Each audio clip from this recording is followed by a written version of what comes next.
এর মধ্যে অর্ধেক দুধ অর্ধেক পানি কেন? এটা আমি বলতে পারবো না। তাহলে কে বলতে পারবে? এখন মনে করো যে অবৈধ জিনিস তোমার কাছে পাওয়া যাচ্ছে, দোষী তো তুমি। তোমার কাছে যদি একটা খারাপ জিনিস বের হয়, দোষ হবে তোমার। তা তুমি তো শিক্ষিত ছোট মানুষ, আমি তোমাকে নিচ্ছি না। এই কাজটা কি করা যাবে?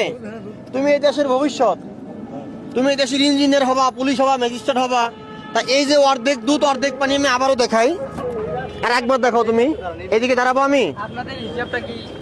হ্যাঁ বলতেছি, তুমি ওইদিকে তাকাইও না, তাহলে তুমি ভাইরাল হয়ে যাবা। এই দেখো, এই যে এখন দেখা গেছে, ক্লিয়ার হয়েছে। তো এইখানে দুধ নাই, আমি দেখাই। কত পার্সেন্ট থাকতে হবে? এখানে থাকতে হবে 30%। 30%। এই যে 30% দুধ, 30-এর পরে 25, 20, 15 তলিয়ে গেছে। তার মানে এখানে অর্ধেক দুধ অর্ধেক পানি। আমি দেখাই, এখন মেশিন একটু হাতে নেন। দোকানদারকে ঠকাইছে, অবশ্যই ঠকাইছে, এদেরকে শুলে দেওয়া দরকার।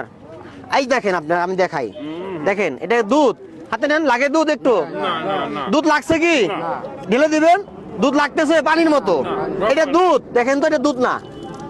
এটা কি করতেছে? একটা সহজ সরল ব্যবসায়ীকে ফকির বানাচ্ছে। এটা একটা ব্যবসায়ীকে ফকির বানাচ্ছে। দেখেন আপনার হাতে লাগছে ভাই, পানি দিলে কি এরকম হবে না? এই যে আমি আবার হতে দেখেন, দেন দেন দেন দেন, এগুলো দুধ না, দুধ না, এটা সারি দেন না। আরে ভাই, দুধ হাতে লাগিয়ে থাকবে, দুধ, এটা দুধ কখনোই দুধ এটা হতে পারে না। একটা ভালো দুধের মাপ হচ্ছে 30% বেশি থাকবে, কারণ এটা গাভীর থেকে 30% দুধ বের হয়। ওই 30% বাপ দিয়ে মাপ হয়। একটা মানা যায়, এলাকার একটা দোকানদার, পাশেই তো বাড়ি, তাই না? এই লোকটার সাথে এরকম কিভাবে করতে পারে? উনি কি মানুষ হইতে পারে বলেন? উনি চা বেচে, এই দুধ দিয়ে চা হবে? পানি চা হবে, দুধ চা হবে না। কারণ দুধ চা বিক্রি করতে হলে ওই দুধটাকে জাল করে লাল করতে হয়, এরপরে ওই চাটা দিলে চাটা মানুষ খাইতে পারবে। কি বলবো বাসায় যায়? ওইদিকে তাকাও, ওইদিকে তাকাও তুমি। আমি তোমার ফেস, তুমি ছোট মানুষ, আমি তোমার ফেস নেবো না। তুমি ওইদিকে বাসায় যায় কি বলবা? না, দুধে কি করে না করে আমি জানি না, আমাকে দেয়। না, এখন তো ভেজাল হইলো, বাসায় যায় তুমি কি বলবা?